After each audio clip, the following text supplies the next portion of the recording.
according to the Marquis de Sade, the great masters of torture were the Persians. And I think of all the tortures that the Persians practiced, the worst involved a couple of hollowed out kind of canoes, and the victim would be put inside one canoe, and a little hole would be cut out for his head and for his hands and for his feet. He'd be smeared in honey, and then he'd be put inside this canoe, and then the other canoe, which had been similarly shaped, would be placed over it. So he would then be locked inside a kind of coffin, but with his head and his hands and his feet sticking out. And then basically he'd just be left there. And of course the flies would come, and he'd be powerless to swat them away. And insects would feed on the honey, crawl all over him. And as the days went by, so he would start to putrefy, and maggots would start to be laid in his flesh and would eat him alive. And it was said that someone could endure this torture for almost up to a month. And if even the Marquis de Sade could be impressed, I think you have to accept that is a pretty horrible way to die. Stuck between those two canoes. Yeah. In the honey. This is like an apocalyptic metal version of Winnie the Pooh or something. I mean, it's just... Yeah, well, it's sweetness, the sweetness of putrefaction, the honey mingling with your liquefying intestines as you die. And I wonder how many souls actually had this treatment. Was this something they did like a prototype? They tried it on 5 people and they were like, my God, all right, guys, come on, let's back this up. We're not doing this anymore. Or do you think like hundreds of people, thousands? I'm going to be honest. I have no idea. It's recorded by a Greek author, so it may well, a lot of what the Greeks wrote about the Persians, occasionally subject to exaggeration. So we so maybe the honey was an addiction. Yeah. But the reason why I think it's true is that it kind of corresponds to what we do know about the way that the Persians thought about the world, because they divided up into kind of rival spheres of good and evil, of truth and the lie. And insects were buzzing creatures were seen as agents of the Lord of Darkness. And so if you were being punished for having offended against the God of truth, it would be a very poetic way to die. You would literally be eaten up by creatures of the lie. So it's on theme. It's in keeping with their thematic element of the worldview. They would have seen it as a kind of poetically and theologically justified, I think. Yeah. Well, welcome to Things Hidden, a podcast. Here, I'm David Gornoski with Shannon Braswell. Joins us from Washington State. I'm in Florida, and we're joined by our esteemed guest today, our return guest, someone who I last spoke to on a podcast several months ago, which feels like centuries ago with all the things that we've gone through this year. Tom Holland, author of the new book, Dominion. Thanks for joining us, Tom. Thanks very much for having me back. Yes, and I just think, that scene is so interesting because I wonder, how far we've come from that and then maybe perhaps how close we are underneath all the veneers of modernism. We are to the same kind of human that would put someone in a canoe and stick honey on them and let them, wither away like that. It's an interesting discussion, and I think your book, Dominion, is kind of a good place to start, right? How do we know where we're going if we don't know where we came from? Well, absolutely. And the book begins actually with another horrific instrument of torture, which again, some said had been invented by the Persians. Others said that it had been invented by the Carthaginians, others by the Gauls. But we particularly associate it with the Romans. And that implement of torture is the cross. And Dominion is a book about Christianity and the influence that Christianity has had. And because the cross is the paradigmatic symbol of Christianity, I think we've become slightly culturally desensitized to exactly what it meant. But it was maybe not quite as bad as the scaphe, the Persian canoe torture. But it was a hideous way to die, and that's why the Romans thought that it was particularly suitable to rebels against their power, and more specifically for slaves who rebelled against their masters. And I guess that what crucifixion offered that the scaphe didn't, and the reason the Romans thought that it was suitable for slaves, was that your death was open and public. So people couldn't see the insects consuming your intestines if you were inside the scaphe. But if you're hanging from a cross, everyone can watch your sufferings. They can watch as birds kind of gather around your head and peck out your eyes. They can hear your screams. They can see your sufferings. And it's that element of humiliation that in a society like the Roman world, where shame and honor were incredibly powerful, it's that aspect of public humiliation compounded with pain that made it seem so suitable to the Romans as the punishment of slaves. And it's something that, I think, I don't know if the West will ever, I don't want to say this in a forever, ever way, but I don't think that the West at large will ever go back to a time where public torture, like the cross, will ever become publicly sanctioned in the imagination of the Western mind, precisely because of the influence of Christianity and the way we think of things like the Holocaust was the closest we got to it, I guess, but that was stamped out by the rest of the West. The odd thing is that when Constantine, the first Roman emperor to become a Christian, converts, he does legislate to get rid of crucifixion. But it seems that he does that because he felt that it was essentially unacceptable for people to die as Christ had died. So rather the spirit of St. Peter, who demanded to be crucified upside down so that he wouldn't seem to be copying the death of Christ. But of course,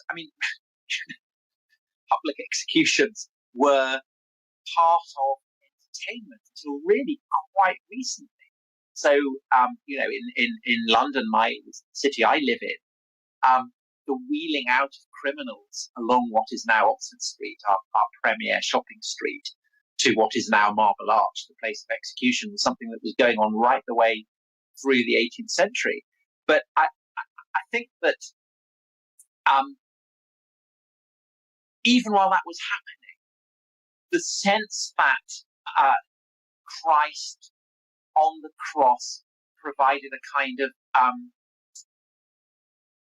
reproach to people. It kind of nagged at the conscience. It was a source of moral anxiety to people. And that sense of moral anxiety, I think, grew and grew and grew. And to be honest, I think it's it's a sense of moral anxiety, even if it's sublimated, that continue to shake nations, because when you hung on the cross, what ultimately killed you was asphyxiation. So you couldn't breathe. And I think the potency of "I can't breathe" as a slogan, which has been kind of echoing across America and beyond America recently, I think you have to ask yourself, well, why is that shocking to people? Why are people upset? Why does it have this power to kind of set society upside down? And I think that ultimately it's because the idea of someone innocent being tortured to death is so culturally fundamental to Christian society that the spectacle of it kind of sets up all kinds of echoes and reverberations. And, incidentally, there's been a lot of folks wanting to be baptized and are being baptized on the spot where George Floyd died. Did you know that?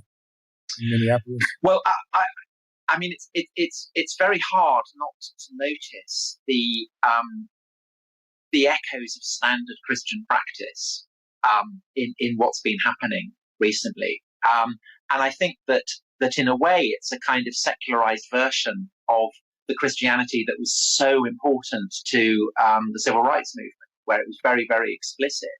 So the taking the knee, that's a genuflection. That is, in Christian history, that's what you do. You kneel before the power of God. And so when Martin Luther King did that, that's what he was doing. He was a reverend, and it was that idea of kneeling before God is something that, again, was kind of going back through the Baptist tradition that Martin Luther King belonged to, through the abolitionists in England as well as in America. So these echoes, these traditions, these patterns of behavior and of morality are, I think, very, very ancient. They're not things that should just culturally be taken for granted. Right, and that's something that we're seeing this critique of social justice behaviors from the right, and other folks saying this is very religious. And it's because, in my opinion, all politics is religious. And I think your book Dominion kind of shows us why that is, and how that is, and how uniquely Christian it is for us to even distinguish the secular domain from the religious domain. Right? That's a Christian. Absolutely. The idea of the secular is indeed a very specifically Christian one. The idea of religion, which Christianity is the archetype, as something distinct from a place called the secular, again, is culturally completely specific. And that's and it's specific to Western Christianity. So this is something that's much less strong, say, in the Orthodox Christian world. It's something that you tend not to get nearly so strongly, say, in Russia. But in Catholic and Protestant worlds, absolutely, it's fundamental. And then, of course, the divisions between Catholic and Protestant also culturally are quite important. And I think that that maybe one of the reasons why what happens in America tends to impact so powerfully in Britain is that we share this kind of common Protestant heritage that, again, works in ways that unless you kind of to look for it, you may just assume as a given. It may kind of seem like the water that you're swimming in is a goldfish. But once you get outside the goldfish bowl and kind of try and get a sense of it, then you realize what it is. Yeah, I saw how you put the idea of individual liberties, individual rights as some kind of, you said, we assume that it's some kind of objective reality written into the fabric that we would have picked up at some point, but that's not really necessarily the case, is it? That we would have inevitably discovered human rights is not really something that we should take for granted, right? When we look at the course of history. No, I mean, human rights don't exist. They are a fantastical idea. People call them universal human rights, as if they're just kind of floating around, waiting to be discovered, as if they've always been there, as if they anyone could recognize them. But that's a kind of conceit bred of Western arrogance and complacency, really, the assumption that our values and our traditions are so universal that everyone would recognize them. And I think that we were able to kind of enjoy this assumption when Western power was at its peak, because we set the terms of engagement. We basically kind of wrote the rule book, literally wrote the rule book when it say the idea of human rights that underpins the United Nations Charter. That was the kind of apogee of Western cultural, economic, political, military power. But we live in a world now where that power is very much in retreat. And classically, the Muslim world, for instance, does not have an understanding of human rights because all law comes from God. China, again, has kind of very different understanding. Human rights tend not to have much purchase there.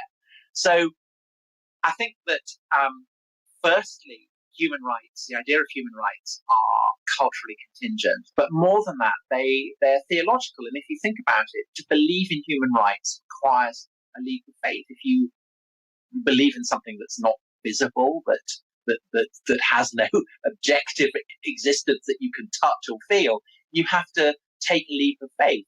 And that reflects their origins in a specifically Christian idea. And essentially, it goes back to the 12th century, when lawyers in these novel European institutions that would come to be called universities were essentially trying to construct frameworks of law that could have a kind of universal applicability. And they had a model of that in this great corpus of Roman law that had come from the reign of Justinian, that had been found in the 11th century in the Italian city of Bologna, which, not coincidentally, is where the first university begins to emerge.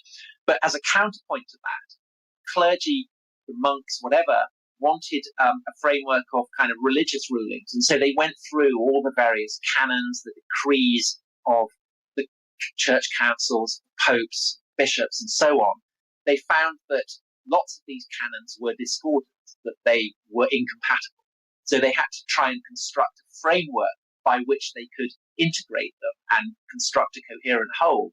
And so they looked to the Bible and specifically to the New Testament for kind of rubrics that would enable them to work out what were the most important. And one of them was obviously the idea that the rich have a duty of responsibility to the poor, that they have a duty to ensure that the poor have food, that they have water, that they have clothing, that they have housing, kind of the bare minimum. And so it wasn't a great extrapolation from that to deduce that if the rich have responsibility to the poor, then the poor have a right to what the rich are giving them. And it's that essentially gets planted in this kind of rich scholastic soil of the 12th century university and bears this incredible fruit that is now so kind of significant for the way that the West understands the world, because it's an incredibly potent idea, the idea that every human being has rights. And it's one that essentially ended up being applicable even to non-Christians. So the famous example of where this idea was invoked was in the 16th century in a great debate in Spain about whether the people in America who come under Spanish rule, did they have rights? And on one hand, you have a scholar saying, no, they don't, quoting Aristotle, who had said that certain people are natural masters and certain people are natural slaves. And Aristotle, being Greek, said the Greeks are the natural masters and the barbarians are the natural slaves. And this was a concept that had a kind of very dark and enduring resonance throughout the history of people who were using Aristotle. But against that, Bartolomé Las Casas famously says, no, we have God-given rights. Everyone has God-given rights. Every human being is created in the image of God equally, and therefore the Americans in South America, they have just as many rights as a Christian does in Spain. And this is a debate that kind of then reverberates through the centuries of European colonialism that follow, and indeed American colonialism. Shannon, I want to throw it to you. Yeah, so I did want to ask the question in regards to Christian values and morals. Can we say that Christians, for example, Paul, when he's talking to non-Jews, the Greeks and the Romans, Gentiles, is there some component that he's taking from, say, the Romans? So I'm thinking here in terms of, Augustus's reforms, right? Like about family and, not,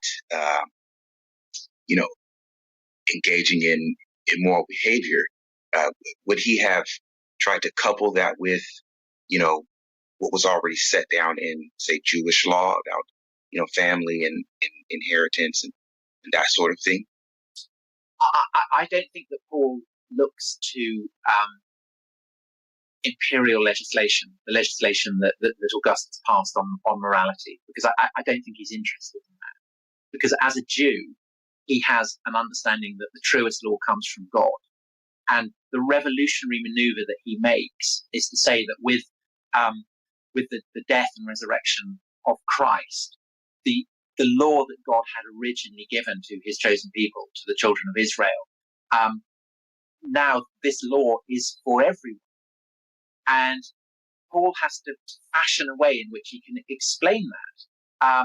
And so what he does is to say, actually, even the Gentiles have some understanding of what is right and proper. So it's a kind of concept of natural law, the idea that law is something manifest. And when he tries to say how it is that the Gentiles as well as the Jews had some kind of inkling of what divine law should be, he gropes after a philosophical category that's been promoted by the Stoics, who are a school of philosophy who argue that the divine is manifest in the entire world and therefore is manifest in human beings. And therefore every human being has a spark of the divine. And they call this synodesis, which we could translate as conscience.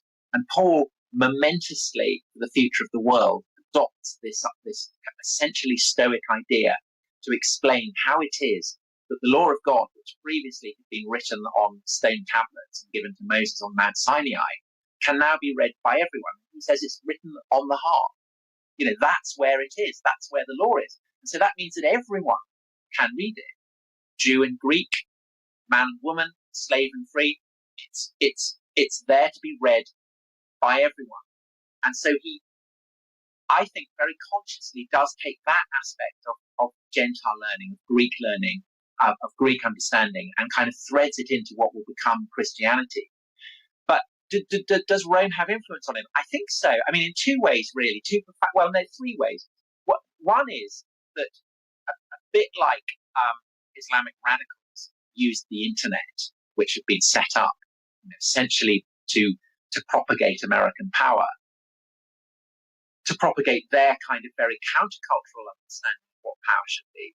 Paul does the same with the great infrastructure that Roman imperialism spreads across the world: the shipping lanes, the roads, the great cities. This is what enables Paul to cross the Mediterranean in a way that simply wouldn't have been possible in earlier centuries.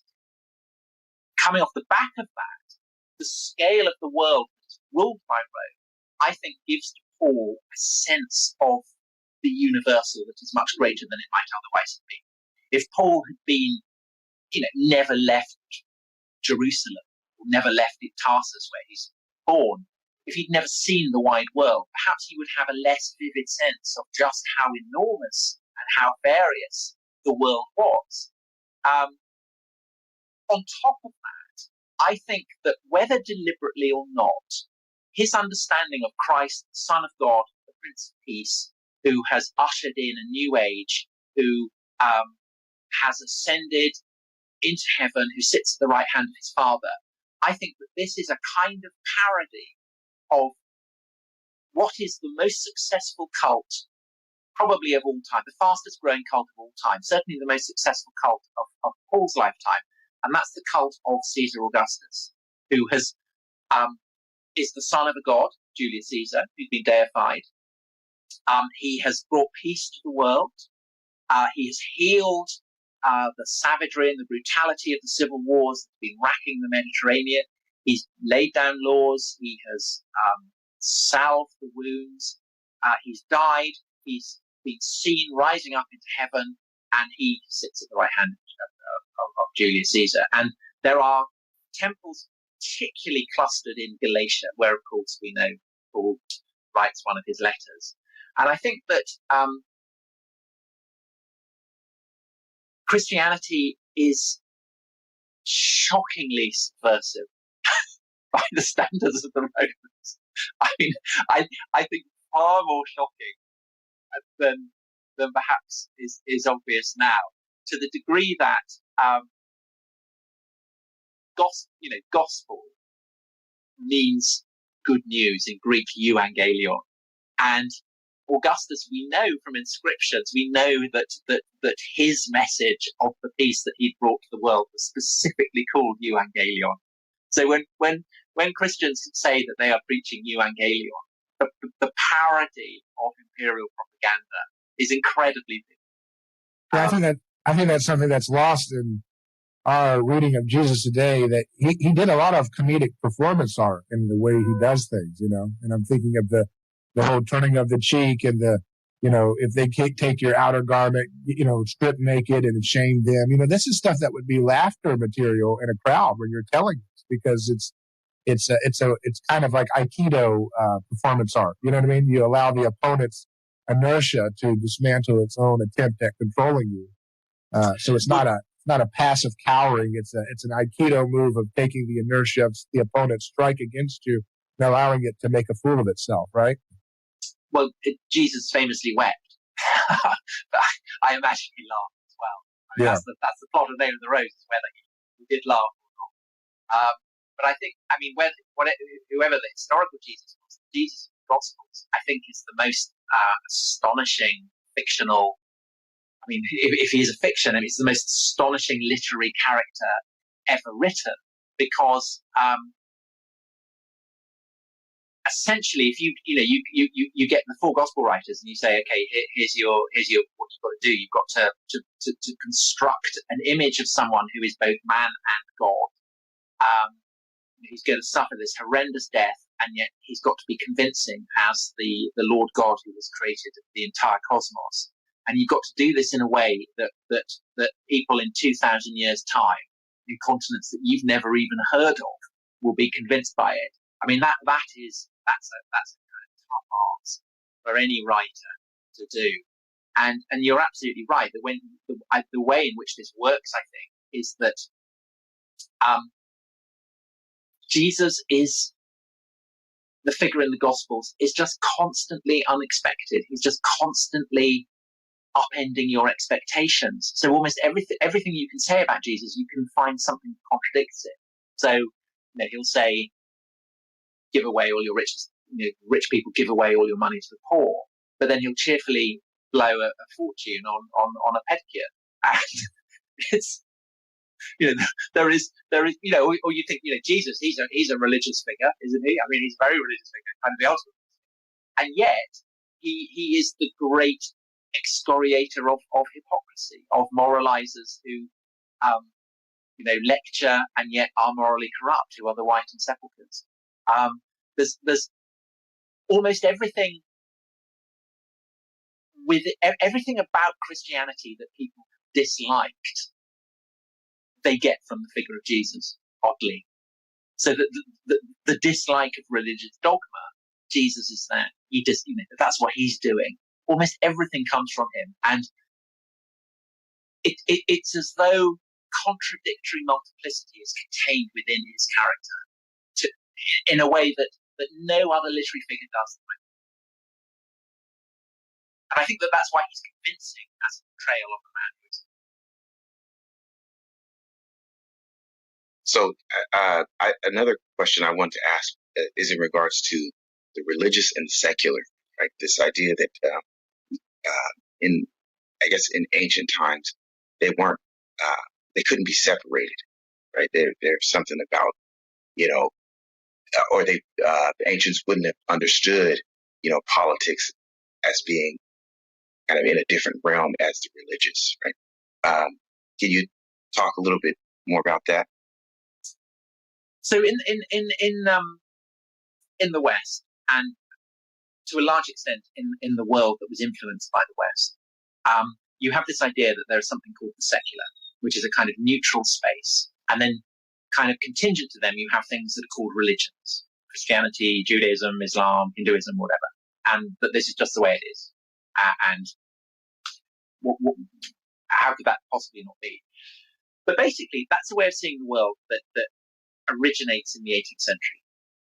But that vision has its roots that go a long, long way back, very specific history and theology of Latin Christianity.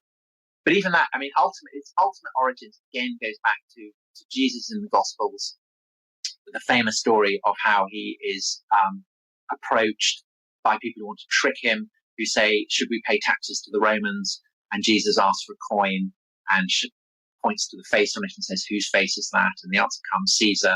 And so Jesus famously says, "Render unto Caesar what is Caesar's, and render unto God what is God's." And that kind of establishes an idea that there are twin dimensions. There's a dimension of Caesar and the dimension of God.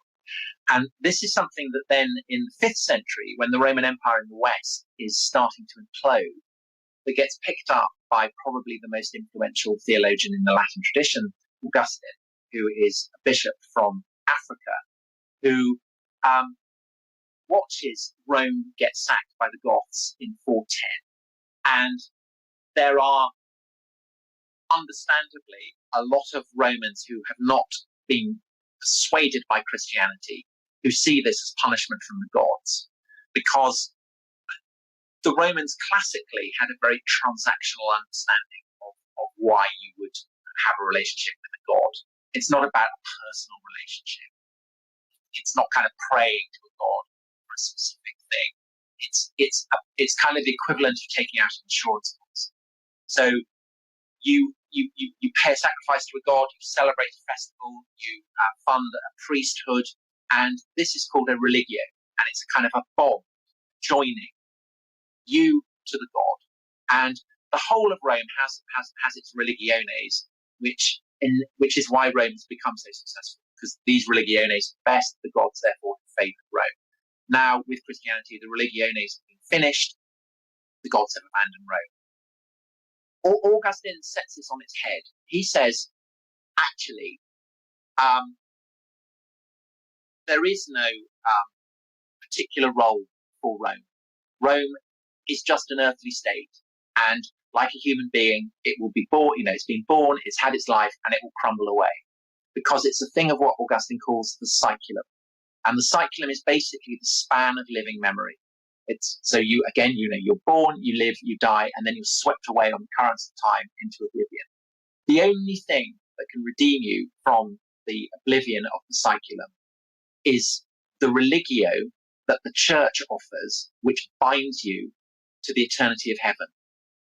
So it's like a kind of rope ladder. You're being swept along on the currents of the cyculum. You can grab for the rope ladder that the church offers, and this religio will then take you up into the eternity of heaven. And so that kind of theologizes this division. And over the course of Latin Christian history, so after the fall of Rome, barbarian kingdoms are established. In the 11th century, radicals take control of this idea and seize control of the bishopric of Rome, which is the kind of the most venerable, the most significant office in Latin Christendom, the papacy. And they essentially say, they use this to construct an idea of the church as something that is distinct from the cyculum. And the church is kind of imagined as being a pure virgin robed in white. And the idea that kings or emperors should have anything to do with it is repellent. It's a kind of rape. Every time a king tries to appoint a bishop, it's like his grubby fingers pouring the radiant white robes of the virginal church. And so over the course of the 11th, 12th century, this extraordinary process happens, and it's something completely unique in Eurasia, whereby the kind of primordial assumption that kings or emperors or whatever, caliphs, have a stake in the fabric of the supernatural as they have a stake in the fabric of the terrestrial, is shredded. And the papacy says, no, back off. And so kings are made to kneel in the snow, to be whipped through cities where they push the church too far. And you get this idea that really beds down in the European Middle Ages, this idea that there are these twin spheres, the sphere of the cyculum and the sphere of God's church, where the religiones, who are people with a particular responsibility for religio, so monks, friars, nuns, whatever, hermits, they are the people who will establish this religio with heaven. And with the Reformation, this idea gets privatized. There's no role for religiones in the Protestant world. So everybody has a religio. And so by the 17th into the 18th century, you're starting to get this idea. So in English, the cyculum gets anglicized to secular.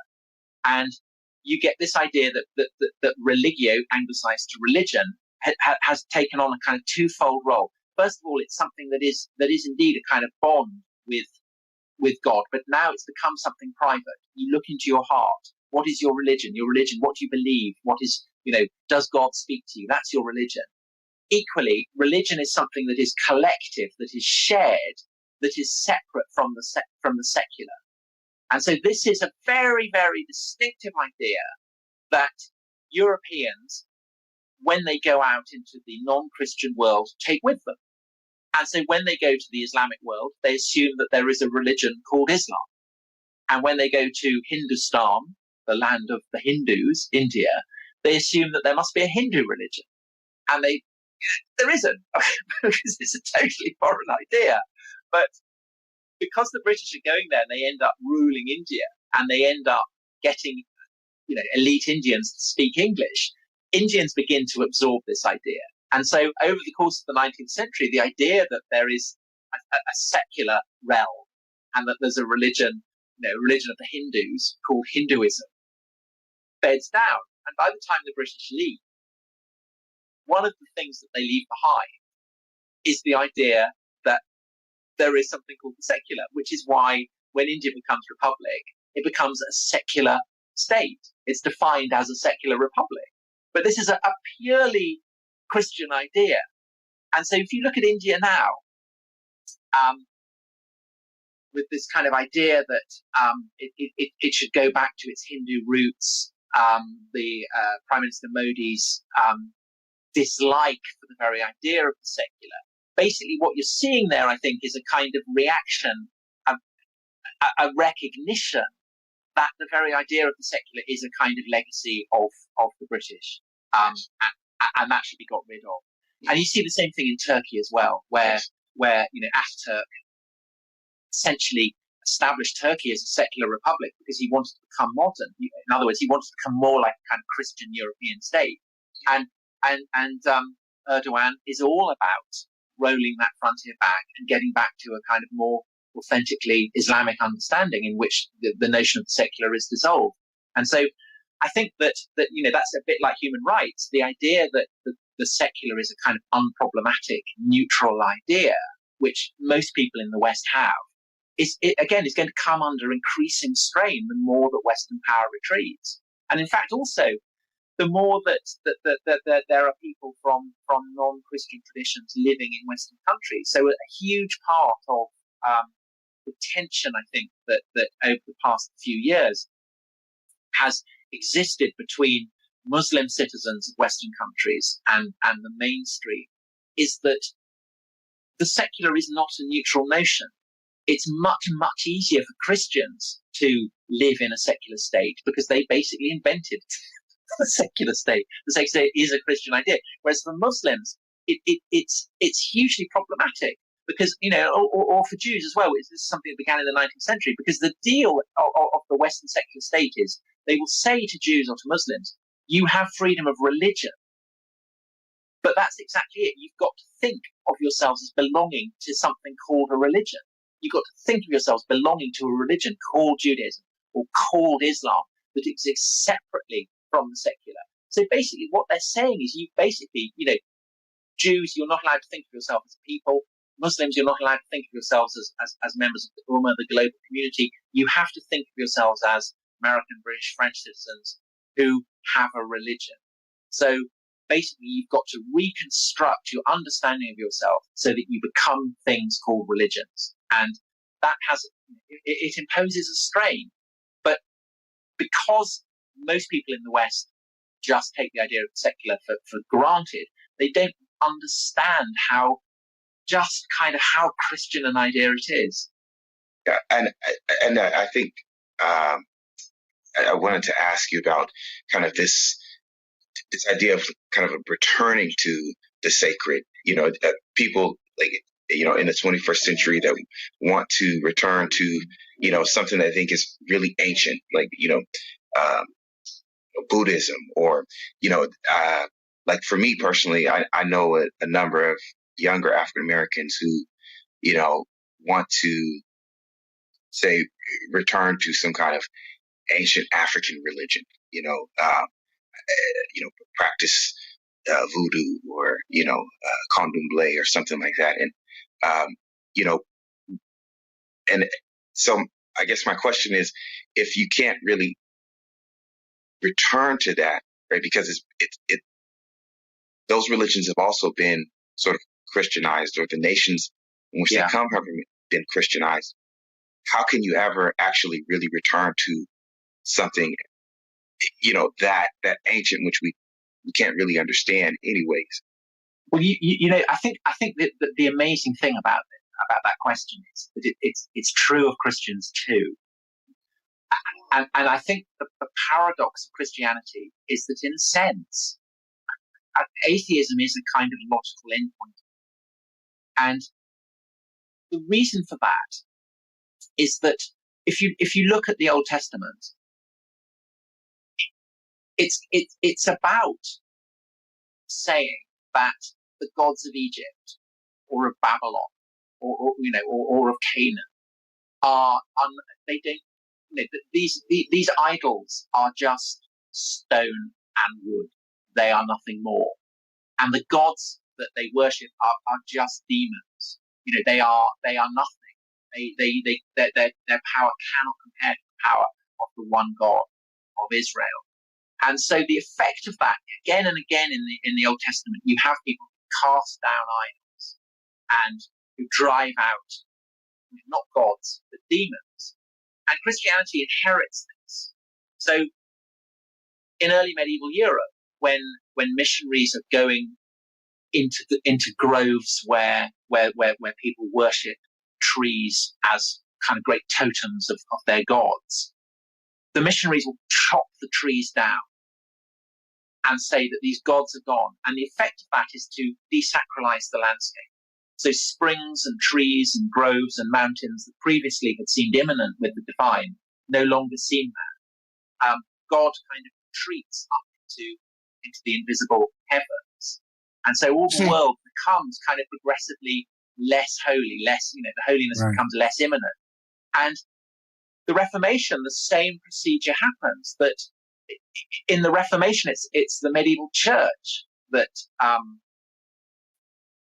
is seen as being full of demons and devils and has to be scoured clean, and idols have to be toppled, and crucifixes get chucked into rivers, and so on. And that sets up a dynamic that then gets repeated with the Enlightenment, the scientific revolution, the idea that Christianity itself is part of superstition. And so you end up with the kind of materialism that we have now, where people will say, there is nothing divine at all. Everything is just pure matter. But I don't think we would have arrived at that endpoint if we weren't obeying the kind of internal DNA of Christian iconoclasm, Christian doubt at the supernatural.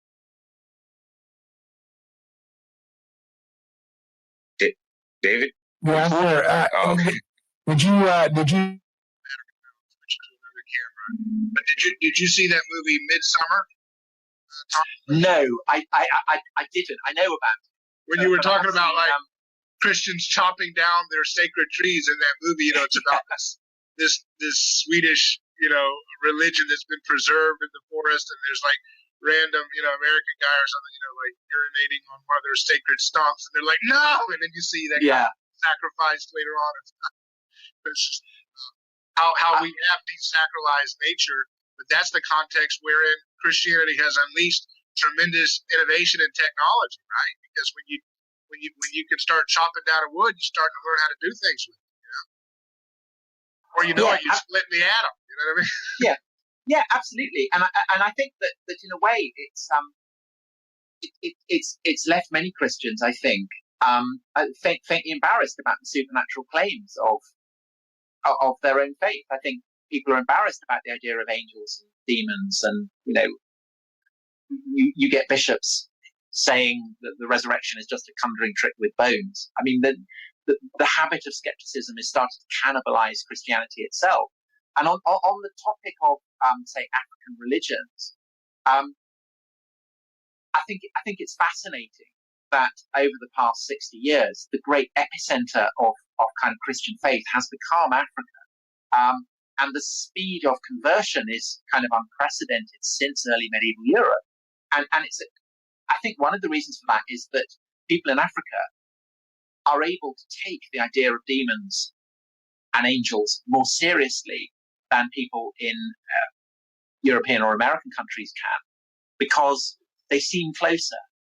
And so there's all kinds of examples in the Catholic Church where bishops in Africa have a literal understanding of exorcism in a way that many in the Vatican find embarrassing.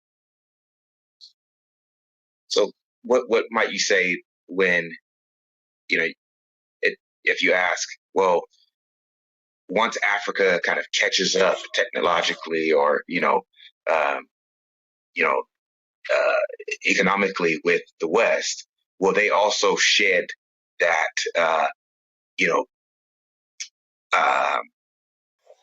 you know, superstitious or you know. I don't think I don't know, but my hunch is it doesn't work entirely like that, because I think the kind of desacralization in the West has been a specific cultural trend that has happened for very specific reasons. Whereas I think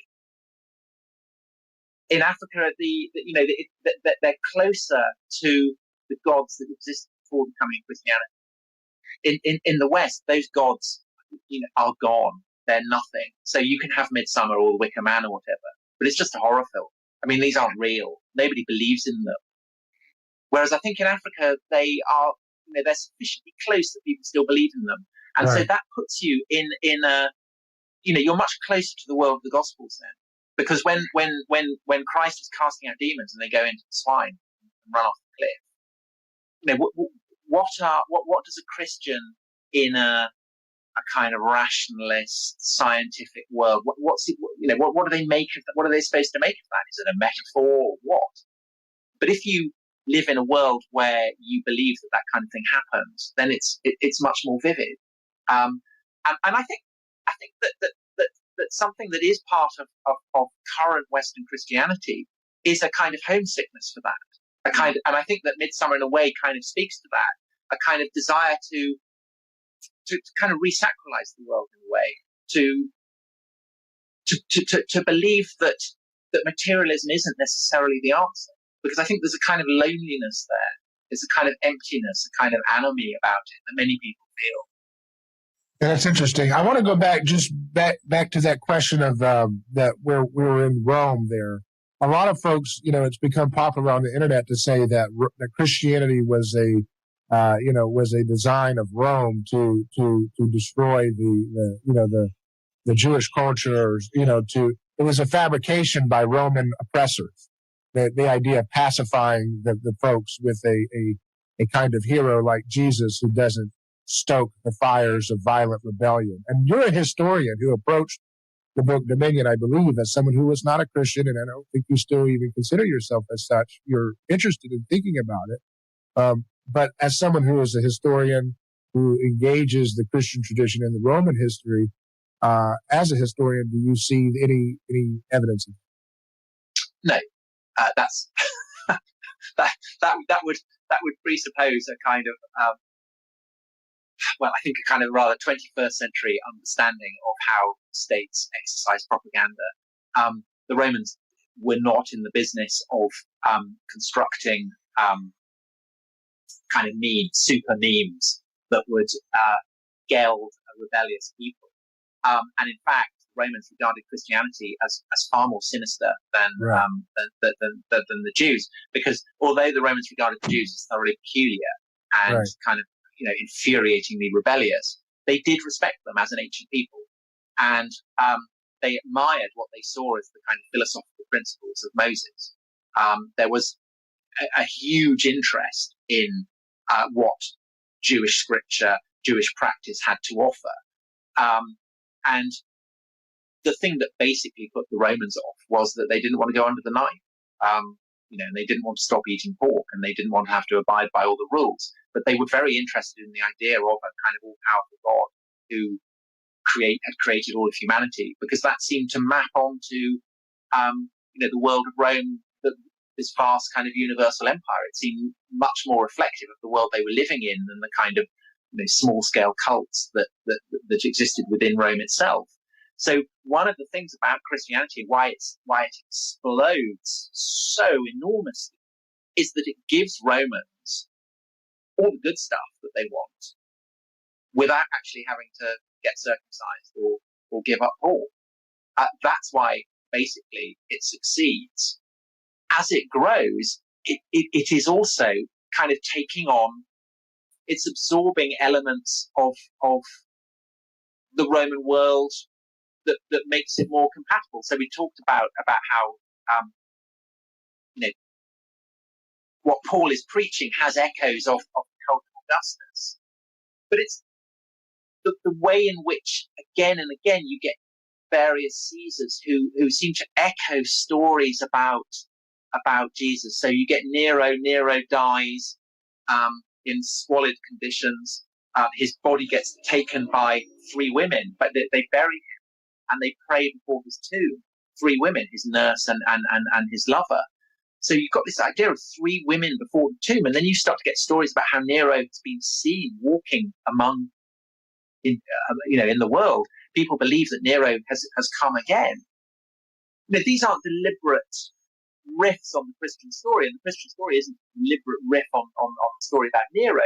But what it suggests is that both are drawing on currents and eddies and trends and ideas that are kind of manifest in this great cultural melting pot that is the Roman Empire, where Jewish prophecy and Roman universalism are kind of merging and creating these incredible new stories that will have an amazing potency. I don't think you need to imagine that there are kind of Machiavellian equivalents to the CIA kind of behaviorists cooking this stuff up. It happens organically. Yeah, there's also the false resurrection story in the Gospels themselves with John the Baptist, right? They perceive that he has come again to haunt. But what's interesting, as Rene Girard points out, he's a historian like you, he points out that, that there's a difference between the kind of ghostly, ethereal, rumored resurrection that Herod fears about John the Baptist, and then the different resurrection account of Jesus, completely different. Jesus is physical. He's eating breakfast. He's having fish on the beach. He's touchable. You know what I mean? And he's offering. That's the first thing he says to his disciples is shalom, and don't worry, I'm not going to kill you, because they're scared that if he's come back, he's there to kick their tails for abandoning him. Because they're still stuck in that old way of doing things, which is if there's a ghostly resurrection, he's probably going to get the people who sold him out. And he doesn't, though, because it says, touch me. So this is not your standard resurrection story, folks. And I'm not going to kill you, and that's a whole new world that you get, contrasting the false resurrection of John the Baptist that Herod fears, and then the gritty, tangible, touchable Jesus resurrection that is still mysterious, but offering peace and not an act of, you guys need a good spanking or something. You guys have been out of line.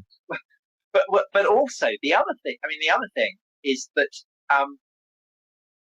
Jesus is a crucified criminal who suffered the death of a slave, and that's what's truly remarkable, that someone like that should have risen from the dead, because it's emperors, it's generals, it's great leaders who become gods.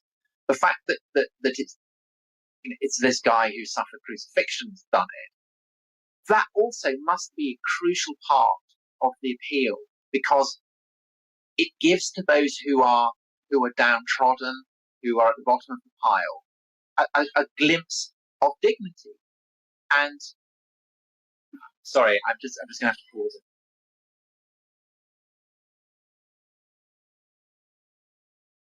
Liza,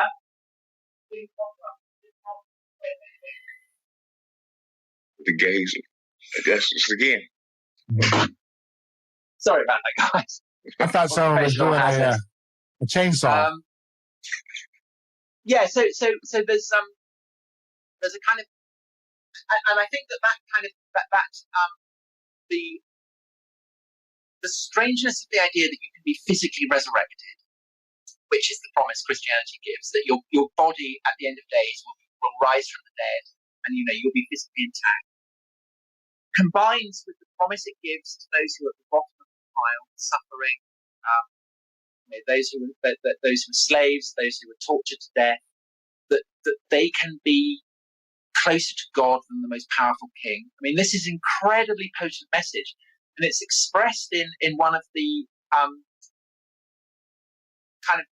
there are lots of martyrdom narratives from the early Christian world, lots of which are clearly fabricated and unreliable.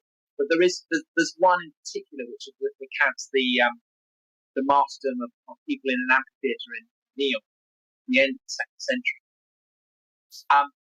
that describes a group of Christians, some of whom are highborn, one of whom is a Roman woman who has a slave, and this Roman woman dies a martyr, but we're not told her name.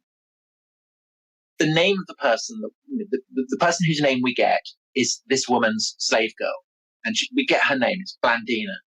And in the description, we're told that as she dies, she takes on the form of Christ. So of all the martyrs, she is the one who is closest to Christ. And the belief of early Christians was that although most Christians would kind of wait in an anteroom until the end of days for the resurrection and entry into the palace of God, if you were a martyr, you were on a fast stream. You went there directly. So the slave girl goes right into the heart of the palace of God and sits with her. Whereas, the high-born Christian who simply dies doesn't. And it's hard to overemphasize how totally bat our heads every norm that a Roman would have had. The image of a house is that it's those who are low-born kind of stuck in the waiting room in the atrium where the master of the house might come out, stow favors or retreat back in. But you'd never get into the kind of inner sanctum, never dine with them. But that's what the slave girl does. Yeah, and that's the kind of radical, and it's the implications of it are things that people kind of don't wake up to, because the assumption that the rich and the powerful have control is something so deeply rooted that it takes centuries and centuries for the implications of that to kind of work its way through. But essentially, it's a manifestation of what Christ says. He says, "The first shall be last, and the last shall be first." It gives dignity to those who are at the bottom of the pile, and it weaponizes suffering. And again, that's kind of what manifests now.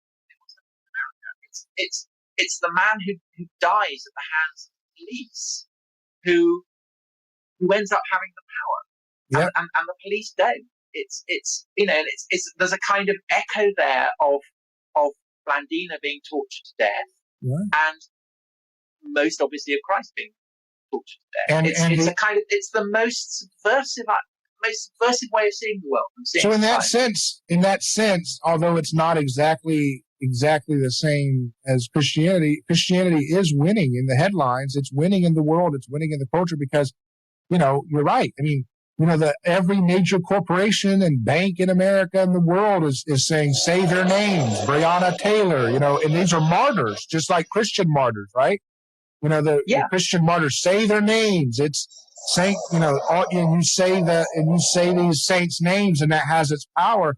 And that's what you see the imitation happening there in our current affairs, where folks who are murdered or killed by police are sacralized by their death, and then because they're a victim, they become these kind of these sources of power that people create all of these ideas around, and these movements and big businesses, and I'm not saying they're all doing it for good intentions or whatever, but obviously sometimes it's just to make money, It's pretty obvious. I mean, it's entirely to make money. I mean, it's all about money, and money follows power. And at the moment, power is with powerlessness, and that's the great Christian paradox. So that's why, Constantine puts money into building churches, and it's why medieval kings and queens lavish money on monasteries, and it's why wealthy philanthropists, like Andrew Carnegie, give away their money. Poverty, suffering, oppression in a society where the crucified God stands at the heart of it, these become sources of power. And I think that the kind of, the concept of intersectionality that you get in universities and in all kinds of institutions and ways of thinking that would hate the idea that they were Christian, would kind of run a mile from that idea, is it's a profoundly Christian way of understanding the world. The idea that the more you suffer, the more you're oppressed, the more authority you have. So when Jesus quotes that Habakkuk chapter 2, when he's going on the road to be crucified, he says it says if these are silent, the stones will cry out. That's a quote from Habakkuk chapter 2, the prophet. And the end of that statement that he doesn't quote explicitly in the text, which is that the knowledge of the Lord will fill the earth as the ocean is wet. And I think that's coming true. I think that's coming to pass, because if the knowledge of the Lord that Jesus has in mind is the innocence of the victim, the innocence of the victim of sacrificial violence that lies at the heart of all cultures, then he is indeed seeing that come to pass 2,000 years later as the whole world wrestles in various levels the victims at the heart. It's mostly in the West, but it's happening through globalism, as you described in India. There's a wrestling with the victims in various levels at the heart of their it's culture. The West. I mean, I think it is. I think it's specific. I think it's pretty specific to Christian culture, and I think that the example of that is the complete lack of interest that people by and large have in the suffering of the Uyghurs in China. 1 million Muslims being rounded up, women being sterilized, their culture being deliberately trashed. There are reports that hair is being taken and is being used commercially, and yet, do people care about that? Not really. I mean, they're Muslims. They're in China. The resonances just don't seem to be there, and it seems to me kind of amazing and also not amazing. People just don't really seem worried about that, and I think the reason is that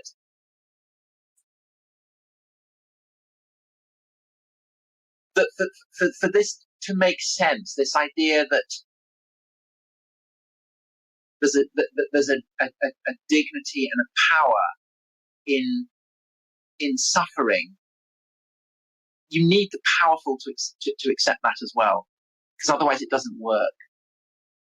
And I think that's true of the Me Too movement as well. I think the Me Too movement would have had no traction if men had not been willing to accept the value of what women are saying. You couldn't have done the Brett Kavanaugh hearing in the Senate in Rome, that's for sure. No, I mean? because in Rome, essentially the dynamic is between those who have power and those who don't, and those who have power, it's the Roman male, citizen who has the power, and everyone else doesn't, and so the body of an inferior is, it's kind of the equivalent of urinal. It's a receptacle for the bodily fluid of the Roman master.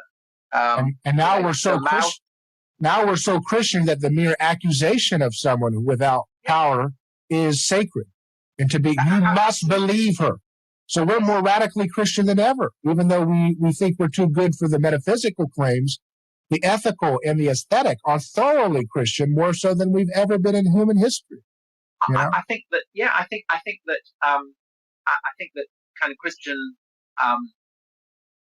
moral assumptions have kind of they've broken free of the moorings of doctrine and of practice, and are now just kind of drifting free. But they still completely bear the imprint of where they come from, which is why you tend to get these rituals. You tend to get the same kind of theological concepts that are kind of manifest. So it's kind of kneeling and anxieties about original sin, and all these kind of expressions are clearly derived from Christianity, even though they are no longer overtly Christian. Yeah, and I think that part of the issue around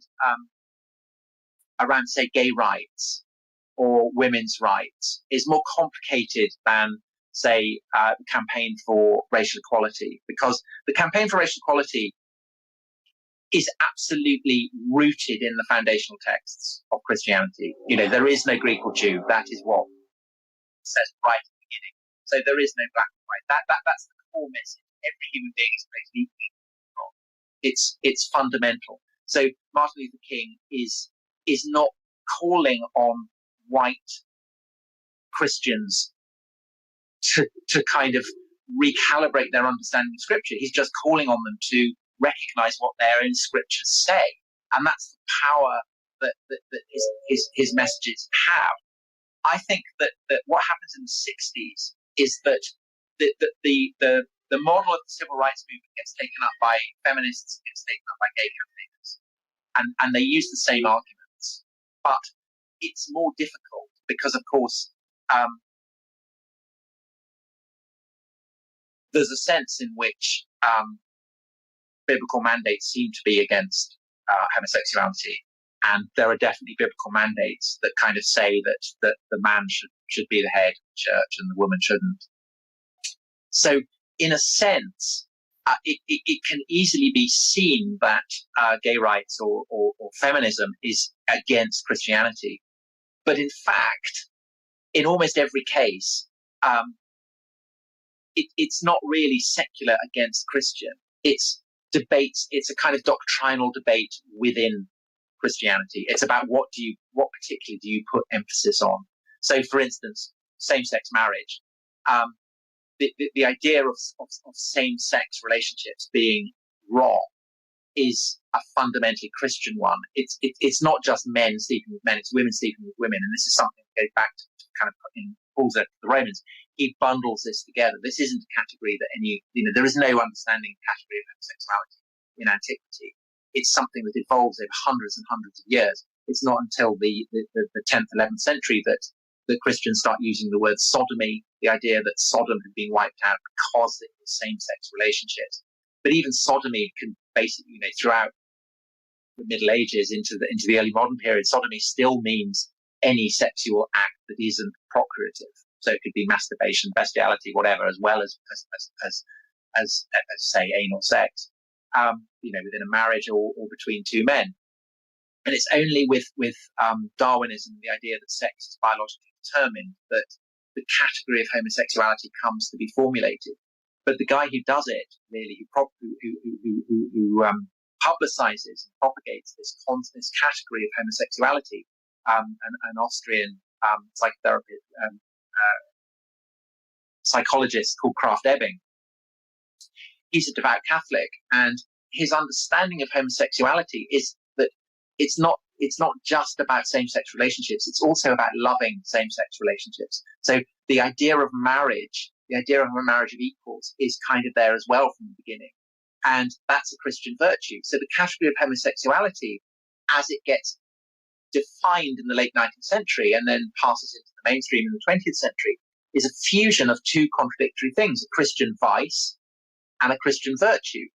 And essentially the debate that people have had about homosexuality since the 60s is, what do you emphasize? Is it something that is, to be condemned, or is it something to be celebrated? And essentially, Western societies have decided that what matters about homosexuality is its resemblance to the institution of marriage. And that's why I think the only country in the world that does not, that recognizes same-sex marriage that is not a Christian country is Taiwan. Everyone else, it's a Christian. It's rooted in Christian countries, and I think that reflects the idea that the category of homosexuality is a Christian one, and what people in those countries have chosen to emphasize is the Christian virtue of marriage. And ultimately, that is, I think, the most Christian thing to do, because it's the most compassionate thing to do, because it's compassionate towards people who previously had been persecuted. And compassion for people who've been persecuted is kind of part of, it's the essence of what Christianity is about. So, with that, I would say, I want to ask about, how, in terms of, all political movements, or, whether it be communism, socialism, they all have sort of a have been imbued with the Christian message, in some form, right? But then there's also kind of like a slip back into sort of, using violence, or, or you might say the Me Too movement, right? Although it's not political, political organization, like,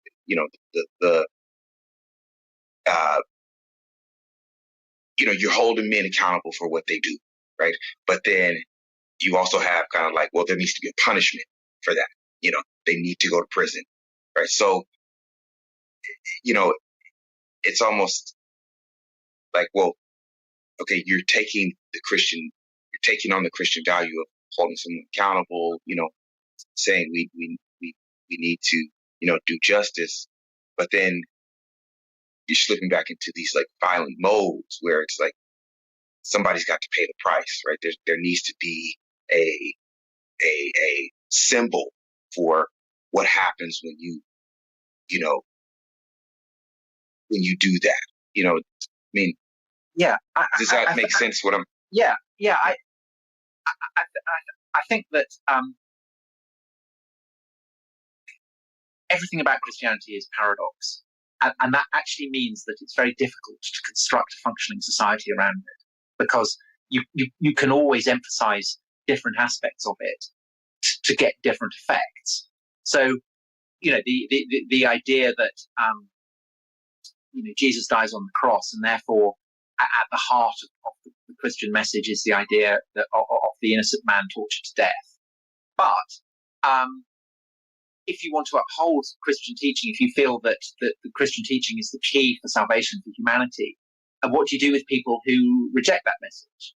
And that's a problem that has been there right from the beginning, because although Paul says there's no Jew or Greek, actually loads of Jews, as Paul discovers, don't want to lose their distinctiveness. They want to stay Jewish, and so how Christians deal with that has been a kind of shadow over Christian universalism right from the beginning, and it's led Christians repeatedly to launch pogroms, to torture, to bully, to harry Jewish people, and feel that they're doing it in the name of someone who was kind of bullied and tortured to death. And that problem of what you do with people who reject your message of peace, often it means you go to war with them. So Charlemagne slaughters enormous numbers of Saxons when they reject his message. Crusaders, that's kind of the famous example of the Inquisition. All these kind of bugbears that you'll always get from atheists saying, well, Christians are kind of, they persecute. I mean, that is the kind of dark shadow. But the reason that we recognise that as a dark shadow is because we tend to see it through Christian eyes. So even, when an atheist says about Christianity, it persecutes people and that's bad, that's the Christian perspective, because at the back of the mind is the fact that Jesus was tortured to death for his beliefs. And I think that it you kind of see it in exactly what you say, that there's a challenge at the moment, that the kind of the desire to trample down injustice can itself become kind of priggish and authoritarian, and it brooks no contradiction. And that's been an issue for every period of kind of Christian revivalism. It's there with the Puritans, it's there with the kind of the great papal explosion of the 11th century, which generates the Crusades. It's kind of always been there. It's always been the issue. And in fact, it's. I think that what Christianity does do, though, is that it does always make that a problem. Christians are always ready to see that as a problem. They're always ready to see the violence that Christianity inspires as being a problem. And so Christians, in a way, become their own sternest critics. I think that although we've been talking about how Christian the West still is, I do think that there is, and you talked about violence.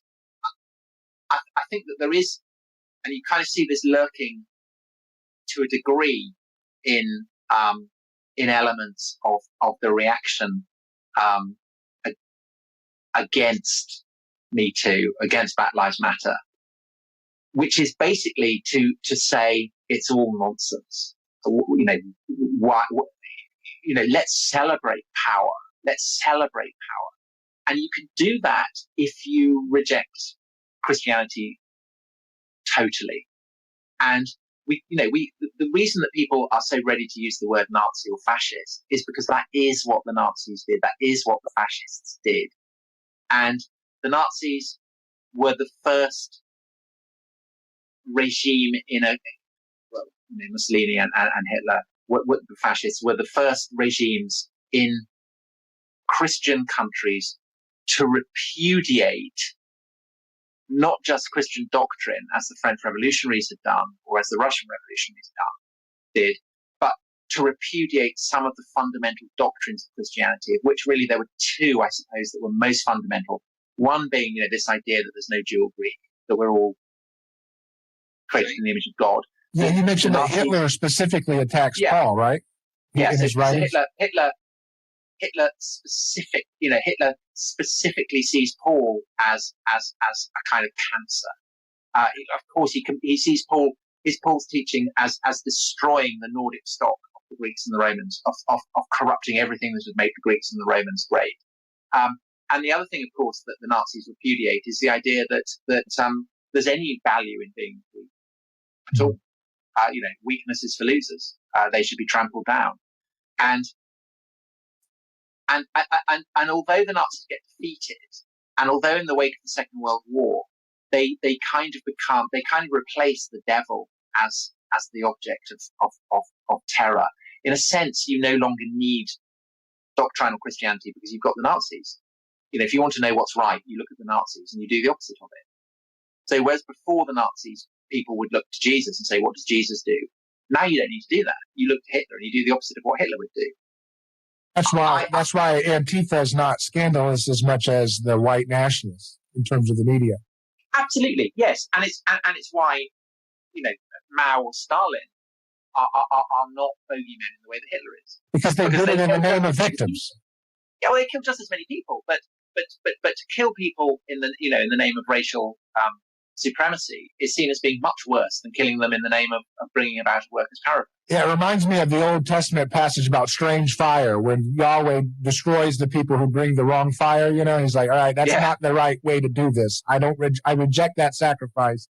And that's what you see with the as long as you sacrifice in the name of victims in the West, you're allowed to do that. And the media promotes that. But the problem is it will blow back. So if you try to create, a victim, garbed, mass killing spree or something, because of the media, because of how Christianized our aesthetic and our ethic is, how cross-haunted we are, people on the people who are viewing this kind of thing would eventually see the villains as victims themselves, and it would destroy that attempt too. So what I'm suggesting is we are in a trap that that Jesus has set, and you can't get out of it, which is what he's trying to talk about, the scandal of the cross. You can't escape it, because it's like, if you want to, I tell people, what do the most extreme of the intersectional leftists want? They're saying we need vengeance. We need vengeance. We need a total reversal of the hierarchy. That's going to take a lot of violence to do, but it's not going to work precisely because those who are of various races or whoever are going to see the kind of violence that they're doing to create a forced reversal of hierarchy, and they're going to rebel against it as people imitating the aesthetic of the cross. You see? I think that that there's something very, in Christian terms, something very heretical about social justice warriors, whatever you want to call them, to the degree that they have no sense of original sin. essentially it goes back to a kind of theological argument between Augustine, who saw every human being as being kind of infected by sin, and Pelagius, a British monk, who said that it was possible for humans to perfect themselves. And Augustine wins, and the idea that humans can perfect themselves under their own agency becomes a heresy. And in the 60s, and afterwards, this was seen as kind of terrible, how awful that people should labour under the sense of sin. Isn't it better to imagine that you can perfect yourself? But actually, there's something incredibly democratic about the idea of original sin, because it means that we're all fallible, even the most virtuous of us, even those who are most confident in virtue have to accept that we can't be virtuous, can't be completely virtuous. I think that without that kind of theological framework, there's a risk that kind of Christian ideas become Pelagian, and people end up convinced of their own virtue. Right, so because convinced of their own virtue. If you don't have a universal sin, if you don't have a universal original sin, then you can mess with history as such to create whatever original sin you need to justify dehumanizing whatever group you're trying to target. Yes, like the Jews and Hitler. It's always you can change history. If we're not all fallen, then you can arrange history in a way that scandalizes one group. Hitler is different because people, so Antifa is clearly drawing on the Christian tradition, Christian assumptions. It's just that they're no longer guided by Christian theology, and so their assumptions are kind of evolving and changing and becoming something new. But it's still recognizably Christian in the way that an ostrich is recognizably a dinosaur still, even if it's kind of evolved and changed. The thing about the right, the far right, the authentic fascists, is that they genuinely do trample down Christian assumptions. They genuinely do have contempt for the weak. And the kind of the great shadow then that hangs over at the post-Christian world is the Nietzschean one. And Nietzsche terrifyingly says, ultimately, can you have Christian ethics and values if you don't have Christian belief? And he basically says no. And the fact that that people continue to have Christian assumptions even when they no longer believe in Christianity is akin to the rotting of the corpse of God. The corpse of God is so huge that there's a lot of rotting there to do. And Nietzsche hates Christianity precisely because it does privilege the weak. Nietzsche eulogizes the strength and the cruelty and the power and the glory of heroes of classical antiquity. He'd rather Achilles than Jesus. He'd rather the beauty of a Greek god than the kind of crippled, tortured body of Christ on the cross. And that is the great seduction, because power is seduction. And the worship of naked power is something to which humans can be definitely persuaded. There's a kind of a glamour and a swagger to it. And so that's the attraction. For us, I think, is will that become a kind of will that become an option in Western states again, as it hasn't been since the 40s? I'm very optimistic about the future of the world and Christianity in the long picture, because I think that when it says that Jesus is the savior of the world, he means it. And I think he's smarter than the people who keep using his brand for stupid and violent and sick ways. So I think if he's the master of history, he's going to use every one of our glorious failures and cheap imitations of his message. And in that crucifixion moment through history, he resurrects. So every time we take Jesus's values and then we do antichrist things with them, he uses that glorious assertion of power to cripple that power, and from that rise again in history through people seeing the nakedness of the emperor having no clothes in that moment, whether it's communism or whatever it is. I think that you're going to continue to see Jesus always has the upper hand, but he doesn't have the upper hand the way we think. He doesn't look like William Wallace. He doesn't look like a triumphant And I don't even know, to me, it's an open-ended question as to whether he conquers the world with people actually accepting him consciously as the Savior. It's possible, but he may, I don't know. He's the kind of, when he dies on the cross, he says, God, why have you forsaken me? And Zizek, Slavoj Zizek, I talked to him recently, and he talks about that, like you said, that's the beginning of atheism. The idea of the death of the big other God, the idea that there's a transcendent that we can be assured of, that we know what we're doing is validated by some kind of transcendent big other. That's the death of the big other. And the Christianity and Zizek's idea, is the death of the big other and the beginning of the Holy Spirit community, which is that you do these things in radical obedience to your being a part of Holy Spirit community, despite the fact that you're not sure of a big other that's got it all worked out for you. It's in that radical openness that you still lay down your life for your friend, So I think that's where we're at. It's brilliant you mentioned spirit, because basically I think that for us in the West specifically, I think there are three possibilities. One is the kind of what we've been talking about, the idea that kind of post-Christian evolution. So liberalism, progressivism, Antifa, all kind of shades of a post-Christian moral order that may evolve in ways that come to be increasingly removed from Christianity. Then a kind of soft fascist approach, one that consciously rejects Christian teachings and has no qualms about it.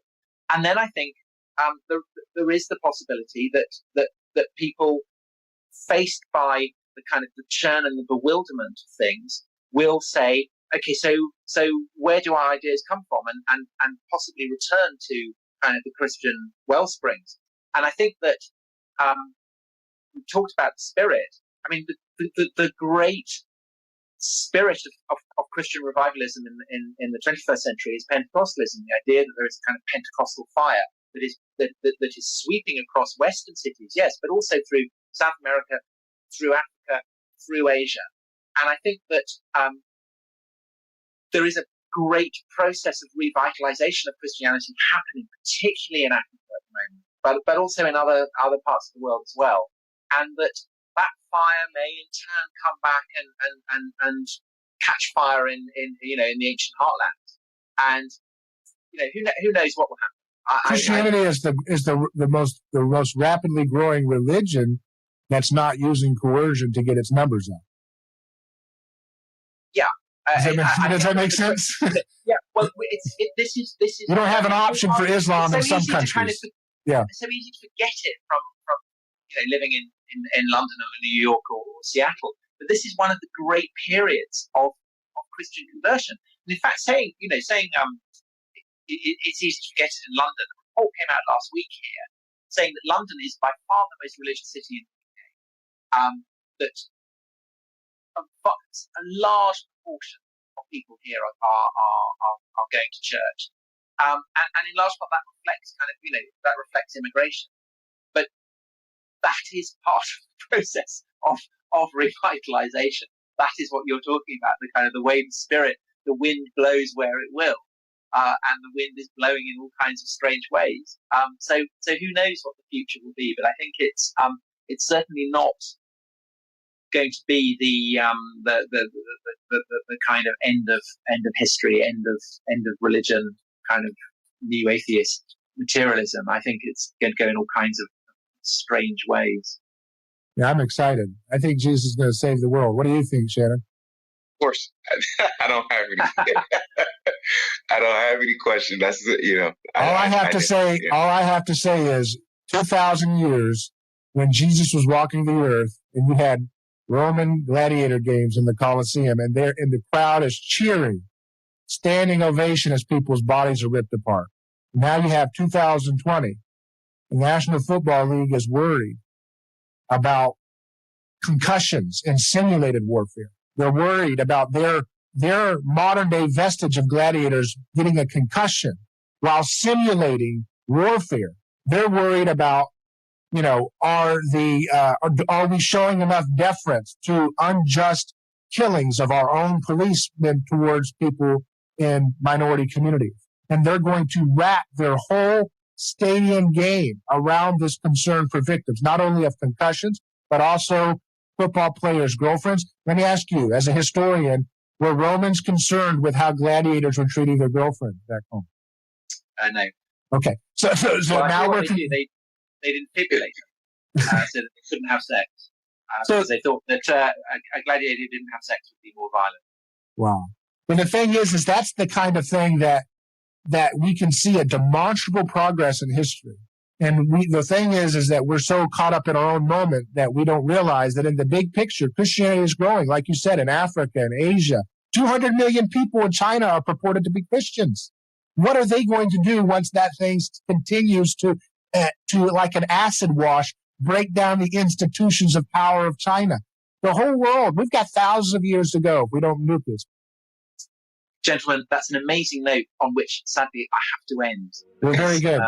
I've got to go. Go and sort my daughter out. Well, thank you so much, Tom. It's been a pleasure talking to you. Yeah, thank you. Thanks so much for having me.